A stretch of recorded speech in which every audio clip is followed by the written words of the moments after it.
Président Badakani, je voudrais bien avoir votre avis sur cette importante actualité, un crash d'avion qui a coûté la vie pratiquement à 10 occupants d'un jet privé qui appartenait au fondateur du groupe Wagner. Lui-même présent dans cet avion, le gouverneur qui est présent sur le continent africain, qui mène pas mal d'opérations. Pour certains, ce sont des opérations euh, vraiment très peu recommandables. Mais on sait quand même que le discours que tient le groupe Wagner aussi, hein, que tient la Russie, c'est que c'est un groupe qui agit pour l'intérêt de la lutte contre le terrorisme sur le terrain. Et on a vu des résultats lorsqu'on fait, on parle de la Centrafrique avec des actions sur le terrain, la formation même des soldats. Alors, que va devenir ce groupe de votre point de vue sur le continent africain? C'est un avenir qui a énormément alimenté, qui a fait des choux gras de certains médias. Moi, je ne comprends pas votre question. Wagner a quel problème? Wagner, c'est la Russie. Est-ce que la Russie vous a dit qu'elle va arrêter sa coopération avec les pays africains? D'accord. Est-ce que la Russie vous a dit qu'elle va arrêter ses relations avec les pays africains? Je pense que ces questions-là, il faut laisser ça aux Occidentaux. Il faut laisser ce genre de masturbation intellectuelle aux Occidentaux. Ils peuvent se masturber. Alors, c'est même rien. Ils sont arrivés même plus loin que ça. Donc maintenant, tout ça est légal chez eux. C'est légal. Donc c'est une masturbation intellectuelle qui ne nous intéresse pas. Wagner, c'est la Russie. Les États africains ont des relations avec la Russie. Ils n'ont pas de relations avec Wagner. Il faut d'abord comprendre ça. Ils ont des relations avec la Russie. Il n'y a aucun problème. Wagner était un élément de la stratégie militaire russe. Mais il ne faut pas confondre une structure qui fait partie de tout un puzzle stratégique. Il ne faut pas confondre cette structure-là, son animateur principal, qui à un moment donné se retire de la scène. Mes mots sont pesés. Hein. Je dis est retiré de la scène avec le devenir de la structure, qui est clair devant vous. On a nommé, il y a un remplaçant qui est déjà nommé. Avant ça, Batangé vous a rappelé l'ensemble d'actes qui ont été posés avant. Je pense que c'est ça qu'il faut regarder, pas la propagande folle des médias occidentaux qui sont dans une logique, comment on dit ça, socienne. Tout à l'heure, j'y reviendrai. Tout à fait. Bien comprendre la logique socienne de l'Occident, qui est en train de la détruire parce que, en fait, c'est sa nature. C'est sa nature, le mensonge. Le mensonge. Peux-tu appeler l'Occident l'empire du mensonge? Il faut prendre ça aussi. Il faut interroger ce que ça veut dire. Vous allez comprendre de quoi il s'agit. Donc, d'abord, tout ce qu'ils ont dit, je ne sais pas ce que je vais ajouter de particulier là-dedans. Moi aussi, je regarde ça avec beaucoup de distance. Nous avons été ici la première fois lorsque ce qu'on a appelé coup d'État. Je crois qu'on était ici et nous avons pris nos distances envers ce narratif et ça nous a amusé de voir que les Occidentaux font de Prigogine l'ennemi de Poutine. C'est-à-dire qu'ils fabriquent un adversaire, un ennemi, et dans la taille de Poutine, ils trouvent Prigogine. Bon, ça veut dire que vous voyez quel est leur niveau. Vous voyez quel est leur niveau. Comment pouvez-vous oser faire de Prigogine l'ennemi de Poutine? Vous commencez à pérorer dessus. Ça fait partie de votre stratégie. Ça veut dire que votre niveau, ça veut dire que ça ne vaut même pas la peine. Ça ne vaut même pas la peine. Est-ce que Poutine peut être la terre égaux de Prigogine? Prigogine peut être la terre égaux de Poutine. Vous parlez de quel pays? La Russie. C'est de quoi est-ce que vous parlez? Moi, j'ai toujours dit que Prigogine, c'est une division. Une sous-division de l'armée russe. Sous-division de l'armée russe. Même. Et cette sous-division est en train de fouetter l'OTAN. Vous ne parlez, il faut comprendre, ça est en train de fouetter l'OTAN, qui est une alliance de 30, combien de pays, Jonathan? C'est 40 pays. 40 pays. Une sous-division russe est en train de fouetter l'OTAN. Fouetter l'OTAN. Donc, je pense que, de manière fondamentale, la guerre a beaucoup muté ces dernières années. On est dans un siècle où la guerre a complètement changé son visage. Je pense que si on fait un peu de stratégie, c'est la moindre des choses. Ce sont des élémentaires de la stratégie. Dans la stratégique, la guerre a beaucoup changé de visage. Ça a commencé, les Occidentaux l'ont commencé. On est passé des armes classiques aux armes de destruction massive, etc. Aux armes stratégiques, très longue portée. Et après, maintenant, les Occidentaux sont allés même plus loin. On est dans des armes que j'appelle quoi? Les armes de... Comment on appelle ça? Hyper stratégiques. Modification du climat, fabrication des armes bactériologiques, capacité à créer des séismes. C'est ce niveau-là que les Occidentaux opèrent aujourd'hui. C'est connu maintenant. C'est connu. On est passé aussi par la guerre asymétrique. Tous les pays africains sont déstabilisés par la guerre asymétrique. On fabrique des rébellions, on oppose ça à des États classiques. Le temps que ces États s'adaptent à cette guerre-là, les armées militaires sont complètement déstabilisées. C'est d'autant plus que d'ailleurs, le Burkina a vécu ça. On peut décider pas vous vendre on vous vend plus les armes. On dit que vous vendez plus les armes. Vous êtes face à des terroristes qu'on a armés sur un certain niveau. On dit on vous vend plus les armes. Le Centrafrique a vécu ça, vit encore ça. Heureusement que le génie du président Touadéra a été de comprendre ça très vite et d'apporter des réponses adéquates à la coopération russe. Le Burkina vit ça. On dit on ne te vend pas les armes. Alors que ton pays, la moitié du territoire dans les mains des terroristes, on ne te vend pas les armes. Bon, lui aussi, il a très vite compris, il est réactif, et on voit là où c'est en train de mener. Le Mali a vécu ça. On te montre une rébellion qui déstabilise tout ton système militaire. Déstabilise sur le plan de la tactique, les capacités de réaction, déstabilisation morale parce qu'on entraîne ton armée dans des trafics de corruption, dans l'enlisement, et ça atteint jusqu'au commandement suprême. Et quand le commandement est atteint, c'est fini. On déstabilise le pays sur le plan militaire.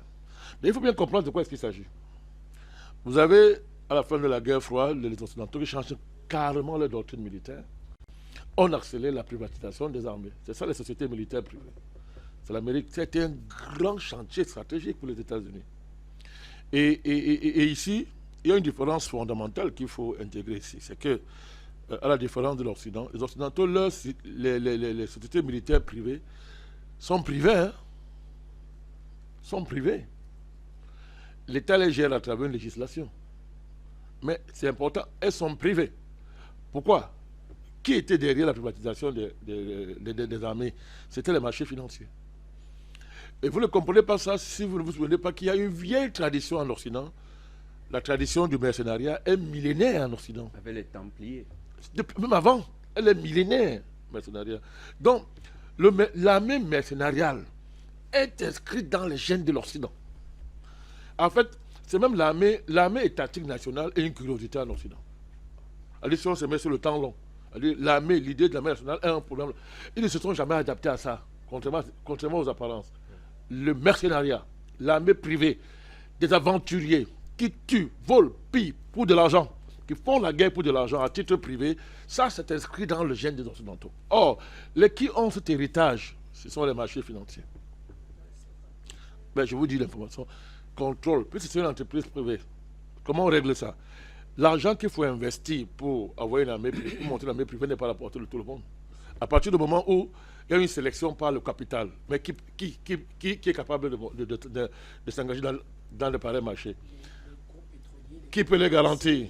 C'est comme ça que donc ces marchés-là, n'est-ce pas, contrôlent ce secteur. La Russie, qui est en guerre contre les marchés financiers depuis très longtemps, donc la Russie qui est en guerre contre, surtout depuis que Poutine est arrivé au pouvoir, sait très bien qu'une des plus grandes menaces auxquelles elle doit faire face, c'est cette mutation des variantes de la guerre, des variables de la guerre. Il est très conscient. Alors, entre autres, parlons comme ça, Sewa Security, j'aime bien quand tu appelles ça comme ça, ce qu'ils appellent Wagner, est une des réponses russes à ce changement de visage de la guerre. Ça a très bien réussi, depuis la Tchétchénie, en passant par la Syrie. Ça marche très bien. C'est comme ça donc qu'émerge la figure de Prigogine. Mais la Russie, contrairement aux Occidentaux, n'a jamais détaché les sociétés militaires privées de l'impérium militaire national, de l'État. Jamais. C'est un peu ça la différence fondamentale entre les deux. Donc, dans cet environnement-là, M. Prigodjine émerge. Il a à son actif un ensemble d'actes héroïques. Il a un CV. Il a, depuis la Syrie, en passant par l'Ukraine, il a des choses qu'il a faites et qui ont fait de lui un héros. Même Poutine reconnaît qu'il était un héros, un grand patriote en Russie. Ben, évidemment, on voit très bien qu'à un moment donné, il dérape. S'il faut se fier à l'interview que vous avez présentée, on voit très bien que c'est inacceptable. Ça peut faire sourire, ça peut exciter des jeunes, ça peut flatter, tout ça, mais c'est inacceptable. On voit quelqu'un qui, à un moment donné, s'est mort au-dessus de l'État russe. Il perd la tête.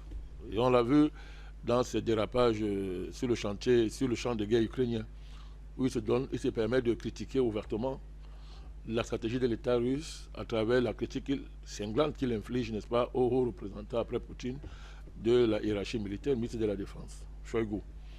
Donc il y a tout ça. Et si vous allez plus loin, vous allez comprendre que quelque chose qui est plus loin, où il a franchi la ligne rouge, c'est l'équilibre même interne à la géopolitique russe. Il dit interne, ça c'est au plan intérieur. Tout à fait. La société russe est traversée par un ensemble de contradictions historiques qui culminent dans pratiquement deux schémas. Ce qu'on pourrait appeler le clivage juif. C'est-à-dire les juifs russes qui sont logés au cœur de l'élite de la société et le reste du peuple juif qui sont dans une contradiction historique pour ne pas entretenir, pour ne pas utiliser certains mots. Vous avez une bonne partie de la société russe qui regarde avec un œil biaisé, je vais rester, je code mes mots à dessein, cette aristocratie juive, il faut bien dire juif, russe, il ne faut pas confondre les choses. Juif, russe, c'est important. Juif, russe, qui regarde ça et il a toujours, s'est toujours méfié, n'accepte pas ça, boude ça et dit que il faudra tôt ou tard régler ça. C'est un équilibre fondamental de la société russe. Or, Prigodjine appartient à cette frange de la population qui justement n'accepte pas l'hégémonie élitiste, ce qu'on appelle les juifs russes. Or, Poutine veille à cet équilibre. C'est l'équilibre fondamental de la société. Il ne faut pas rompre ça. Prigodjine est allé même très loin, sans le dire. Il a un peu joué, il a joué là-dessus. C'est inacceptable. À partir de là, il fallait trouver les moyens de le mettre hors de la scène. Pas de le tuer. Attention. Parce que, comme parfait, moi, je dis, s'il est mort, on prendra acte. Donc, nous, on n'est pas dans ça. J'ai dit aux gens, je ne parle même pas de ça. Parce que vous êtes Afrique Média, vous êtes comme vous êtes. Vous m'avez amené vous m'avez pratiquement piégé en m'imposant ce sujet. Mais moi, j'avais dit que je ne parle même pas de ça. Je ne commande même pas ça. Vous comprenez? Je ne commande pas ça. Donc, il fallait qu'on organise sa sortie de scène. Il a achevé son rôle historique. Il a bien rempli. Il a achevé son rôle historique. On le sort de scène. D'autant plus que, vous allez très bien voir, pourquoi l'Occident s'acharne tant sur Wagner? Posez-vous la question. On vous la pose, Président. Très bien, merci. C'est vous qui posez la question. Mais il faut chercher à comprendre pourquoi les Occidentaux, l'Occident dans son ensemble, a fait de cette question-là. C'est-à-dire, c'est une affaire pour eux. L'Amérique, c'est grave. C'est l'ennemi numéro. Pourquoi? Parce que sur le plan de la stratégie, l'Occident est à terre par rapport à ce que représente le phénomène militaire, entre guillemets, Wagner. Mais c'est un phénomène militaire russe. L'Occident est dépassé. D'autant plus qu'il y a une telle souplesse, il y a une agilité militaire que la Russie a créée en projetant sa puissance militaire hors de la Russie, à travers un instrument militaire qui lui permet d'agir hors de la Russie, dans un champ tellement large qui détruit l'Occident. Prenez le cas de l'Afrique. La France peut brailler, mais elle ne peut pas essayer de pointer son eau où il y a Wagner. Elle va sortir totalement laminée, humiliée. Pareil pour l'Amérique. Tout le monde sait le comportement de l'Amérique au Niger. Elle est déterminée par une seule variable, la présence de Wagner. L'Amérique n'est pas sage, ce sont des voyous. Mais ils savent très bien qu'il ne faut pas couvrir une humiliation. Il y a deux facteurs. Et ça, je vous le dis dessus sur les hautes sources militaires américaines, militaires et stratégiques américaines. Deux variables justifient la position russe, la position américaine au Niger. Parfois, l'a dit. Mais il y a deux variables. Je vais le dire autrement. Il y a la présence militaire russe à travers Wagner. Deuxième événement, l'Amérique a une peur bleue de faire transférer sur l'Amérique ce qu'on appelle le sentiment anti-impérialiste, qui est le moteur aujourd'hui en Afrique. Voilà les deux variables qui ont poussé les Américains à dire que l'affaire ici, là, on ne s'amuse pas d'erreur à faire ici. Alors, vous avez des apprentis sorciers en Afrique qui sont incultes sur le plan de l'analyse géopolitique. Vous dites que comment le Niger peut lutter contre l'impérialisme, s'en prend à la France et laisse les users. Et vous vous demandez où ils sortent eux-mêmes. Ce qui est bizarre, c'est que ce sont des diplomates de haut niveau, hein, en tout cas, entre guillemets, qui viennent dire des discours comme ça. Vous voyez leur culture géopolitique, leur culture en stratégie, en tout, ils comprennent rien. Mais si les Américains disent qu'ils connaissent le régime du Niger, pourquoi le Niger va aller faire la guerre? C'est qu'elle a fait ça. Deuxièmement, le niveau d'intimité, pour reprendre le mot du Tintin de l'Élysée, là, le niveau d'intimité entre la France et les États-Unis dans le Niger, qui est plus élevé? C'est pas la France. Mais chaque maison dans le Niger, là, la France est dedans. Les Américains, c'est pas le même niveau. Les intérêts américains au Niger ne sont pas, c'est-à-dire aussi incrustés c'est-à-dire que dans la vie des Nigériens comme la France. Et troisièmement, on va leur faire ce petit coup-là. Vous n'avez pas demandé aux nouvelles autorités militaires du Niger de régler les contradictions historiques qui durent peut-être 100 ans en 2 jours. Mais c'est de la sorcellerie. C'est impossible. Mais s'il faut apprendre ça à une élite africaine, mais ça montre le niveau. Il y a un problème. Vous voyez pourquoi ils ne comprennent rien. Ils sont toujours parisiens. Même quand Paris tombe, ils sont parisiens. Ils vont mourir comme ça. Ils ne voient pas plus loin que la longueur de la plus belle avenue du monde, autoproclamée. Que l'Élysée est la plus belle avenue du monde. Tu cherches la beauté qu'il y a là-bas, tu ne vois pas. Il n'y a que l'élite africaine qui estime que l'Élysée est une belle rue. Moi, j'ai dit ici que je préfère moi aller en Kappa que d'aller au Élysée. Moi, je préfère aller en Kappa. Je vais me balader dans, je ne sais pas où là. Il y a tellement de belles choses ici chez nous. Quelqu'un dit que la plus belle rue du monde. J'ai acheté une chemise à la rue de Belle Avenue du Monde, à la rue de l'Élysée. J'ai acheté une belle chemise. Bon, quand tu portes ça, tu le mets plus. Là, vous voyez le niveau d'analyse d'une certaine partie de notre élite. C'était une parenthèse. Donc, voilà les deux variables qui font fuir, qui amènent les Américains à être prudents. Les Américains obéissent à la force. Quand en face il y a plus fort, ils commencent, ils contournent. Il n'y a pas autre chose. Ce sont des sauvages. Donc, ce sont des sauvages. Ce sont des parfaits sauvages, les Américains. C'est la force brute. Quand il y a en face plus fort, ils commencent à vous dire que non, faisons le droit.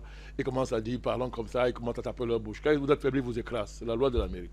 Donc, la Russie a trouvé une réponse aux mutations de la guerre. Il fallait répondre au champ asymétrique. Il fallait répondre au champ de l'hybridité, cette théorie-là. Encore qu'il faut faire attention avec des choses qu'on balance pour distraire les gens. Parce que l'hybridité militaire, il faut encore bien comprendre ce que ça veut dire. La Russie répond à travers l'instrument qu'on peut appeler Wagner. Et ça produit des résultats. À un moment donné, on évalue une stratégie. On l'évalue. On voit ce qu'on gagne, ce qu'on peut perdre au cas où on maintient la même stratégie, la même façon de présenter la stratégie, etc. La meilleure façon de la déployer, ben, ça a été fait, c'est fait. Et la réponse a été que bon, celui-ci, il doit se mettre, on le retire de la scène. C'est tout. Voilà ce que moi j'ai dit maintenant. Je ne parle pas de la mort de Prigojine. Je parle d'une nécessité qui s'est imposée depuis un bon bout de temps. Voilà, c'est clair et net. L'affaire est réglée comme ça. Mais maintenant, quand on a fini de dire ça, alors, première erreur de l'Occident, faire de M. Prigojine la terre égaux en termes de rivalité de M. Poutine. Mais c'est la sorcellerie. Mais ils l'ont fait. C'est-à-dire que quelqu'un qui ne peut même pas s'opposer, qu'on ne peut même pas opposer à un général russe, à un vrai général de corps d'armée russe. C'est-à-dire que vous en faites le chef militaire russe. Vous opposez Prigojine au chef militaire de la Russie, Poutine. Première erreur, parce qu'ils sont dans les fantasmes. Deuxième erreur, parce qu'ils croyaient, ils ont cru à leur mensonge, que non, vraiment, si on réussit à manager le phénomène Prigojine, on va déstabiliser la Russie. C'est de la folie. C'est de la folie. Autre erreur qu'ils font, c'est de croire à leurs propres mensonges. Vous avez, tout à l'heure, j'ai convoqué la question des Straussiens. Les Straussiens sont des stratèges américains qui disent que la réalité n'existe pas en tant que telle. On peut la remplacer par une perception. On impose ça. C'est le mensonge. Noble mensonge. Ils ont même dit noble mensonge. C'est le mensonge. Mais si vous faites du mensonge une stratégie, en oubliant que vous-même, vous êtes un adepte du mensonge. Mais tout devient mensonge autour de vous. Ils sont dans ça. Vous avez observé leur réaction lorsqu'il y a eu ce faux coup d'État. Ils ont été ridiculisés. Mais ils ont passé le temps à s'accrocher au fait qu'il faut tout faire pour justifier qu'il y a un problème entre Prigojine et Poutine. Il faut justifier que vraiment il y a eu coup d'État. Ils sont restés dans ça et ça les a accompagnés dans cette affaire-ci. Ils sont encore entrés, encore pieds, peut-être même les comme parfait dit là, ils sont tous drogués. Ils sont tombés dedans comme des moutons. Ils reprennent la même chose. Poutine a tué Prigojine. Vraiment, on l'a assassiné, c'est la tradition de la Russie. Ils croient à leur propre baliverne. Alors, posons quelques questions. Supposons que Prigojine a été tué par Poutine. Je dis bien, supposons que c'est un crime d'État. Supposons. C'est le premier crime d'État. Comment on a réglé la question de Ben Laden? Pas de mécanisme. Un matin, on vous a dit un matin qu'Obama, on veut dire que ok, on l'a noyé dans la mer, point. Qui a vu l'image où on noie Ben Laden dans la mer? Qui? Mais Ben Laden n'était-il pas un agent américain? N'était-il pas entre guillemets le Prigojine américain de l'Afghanistan? Effectivement. Vous ne parlez que de ça? Justifier tout l'impérialisme américain dans le Moyen-Orient. Ben Laden n'était-il pas le Prigojine, je dis bien entre guillemets, de Prigojine pour les États-Unis en Afghanistan? Si. Comment on l'a écarté de la scène? Un matin, on vous a dit, c'est un communiqué. Obama vient dit aux côtés, nous l'avons attrapé, et nous l'avons noyé dans la mer. Très bien. Qui a vu? Et comme ils sont tous des occidentaux, les Africains aiment tellement leur bourreau. Chacun a cru à ça. On trouve que c'est normal. C'est normal. Il n'est pas le seul. Comment a-t-on réglé la question? Comment a-t-on réglé la question de Bob Denard? Comment a-t-on réglé ça? Ne lui a-t-on pas ménagé une sortie de la scène en faisant un parodie de procès? Il se moquait un myriad. Bob Denard dit que bon, jugez-moi alors. Oh, je viendrai au procès raconter toutes nos affaires. Eric White, le patron de Blackwater. Mais pourquoi tu vas loin? Il est actuellement conseiller au niveau des Émirats Arabes Unis. Quand Blackwater a posé. Eric White. Quand Blackwater a posé des actes illégaux, d'après la direction américaine, qu'est-ce qu'on a fait? On a fait un parodie de procès. On a changé le nom, non? Eric White à Dubaï. Mais on a changé le nom. Les États-Unis peuvent l'attraper à tout moment. Mais on l'arrête. On a changé le nom simplement. C'est devenu académie. Tout court. Changez le nom. Rappelons ces choses. Alors, quand ce qu'ils ont fait pour justifier la guerre en Irak, même pas la guerre, l'assassinat c'était quoi? C'était quoi? Qu'est-ce qu'on est venu présenter à l'Assemblée générale de l'ONU? Une fiole. Par le chef d'État-major. Colin Powell. Mais alors, on peut citer. Ils se prennent pour qui? C'est-à-dire, ils sont tellement sûrs qu'ils ont mangé vos cerveaux qu'ils font une propagande sur cette affaire. Ça fait rire. Ils se mentent eux-mêmes. Mais les Occidentaux aiment toujours. Ils disent, c'est quand tu fais ce qu'ils font et que tu le fais bien, ils peuvent mourir. Ils aiment avoir le monopole de la violence, du mensonge, de la cupidité, le monopole de la prédation, le monopole du crime et le monopole du criminel qui juge ses propres criminels. Ils ont le monopole qui consiste à amener le bourreau, la victime à adorer son bourreau. Ils aiment être les maîtres dans ça. Dès que tu les bats, dès qu'ils te rendent compte qu'il y a quelqu'un, il y a une structure qui excelle dans le domaine-là, dans un sens qui ne sert pas leurs intérêts, ils pètent les plombs.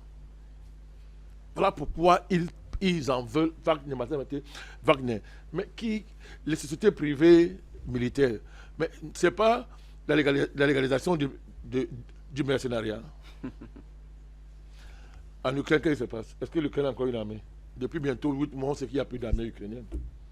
Ils sont des mercenaires. Ils viennent d'où? Qui les finance? Qui les encadre? Même quand maintenant ils fuient le front. Ils sont en train de fuir le front. Ils fuient le front. Et les militaires ukrainiens, entre guillemets, se rendent tous les jours. Les mercenaires sont en train de fuir devant la puissance de feu russe. Ils sont en train de fuir le front.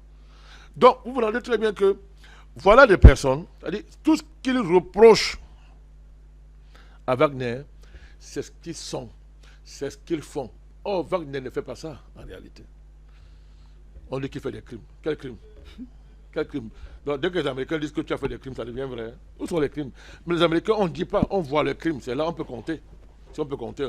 Il faut trouver un support ordinateur pour compter les crimes. Tellement c'est tellement c'est incontable. Vous comprenez cette affaire? Donc, on dit qu'elle se sert sur la bête. Mais on est un capitalisme, oui ou non?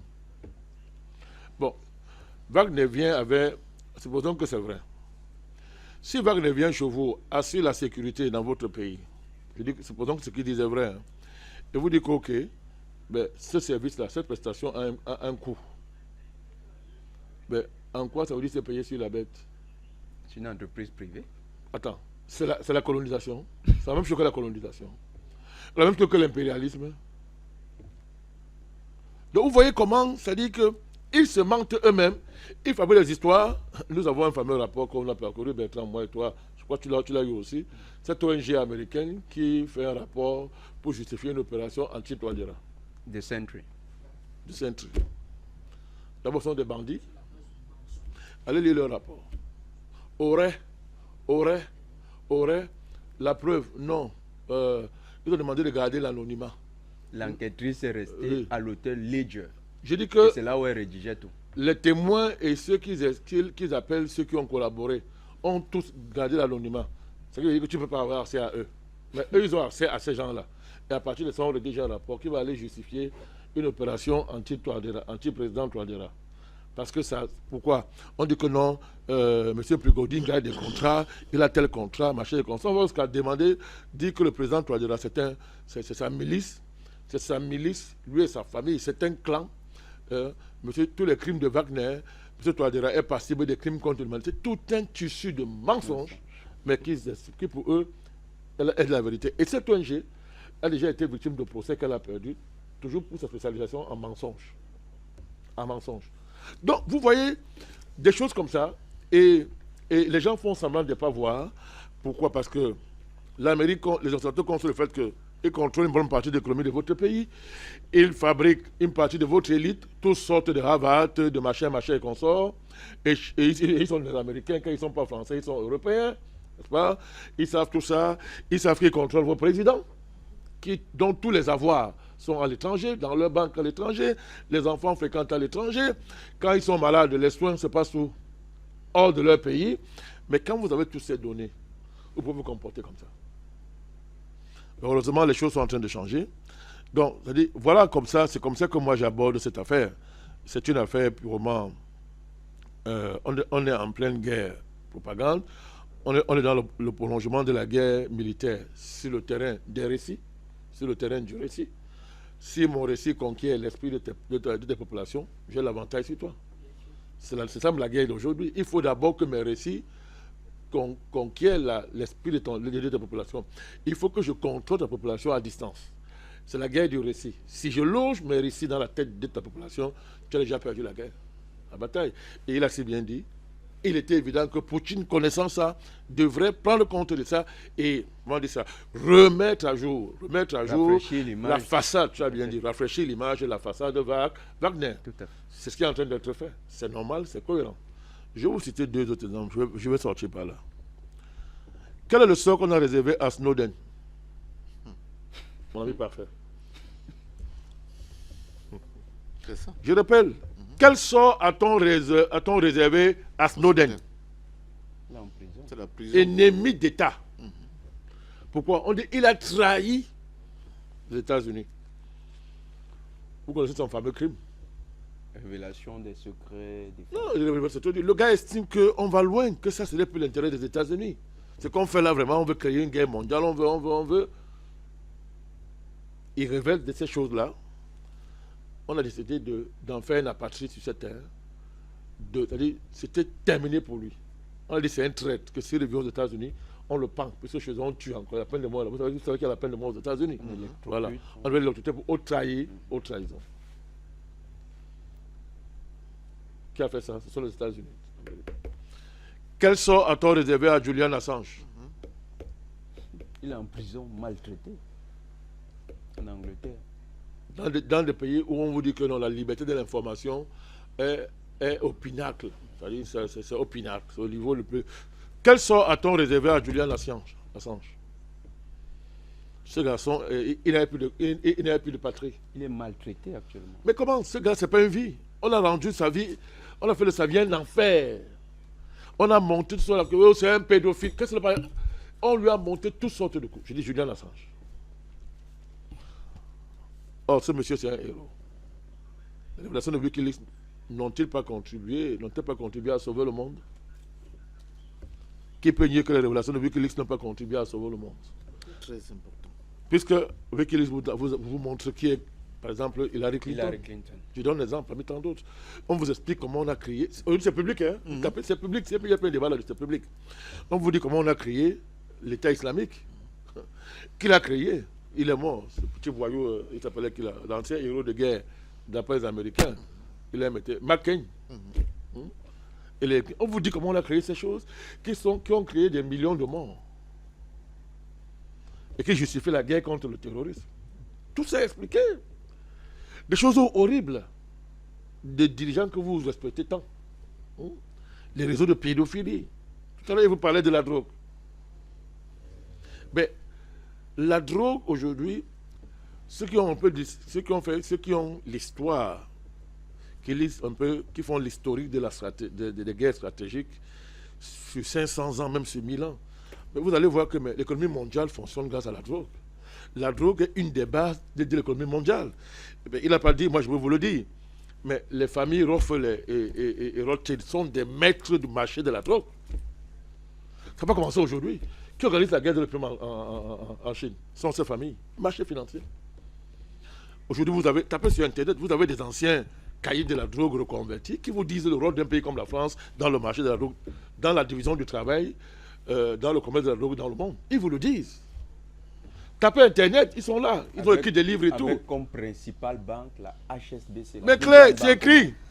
C'est écrit. HSBC. Vous avez un peu de... Tout le monde connaît ce que c'est que la CIA. La CIA, dans le marché de la drogue.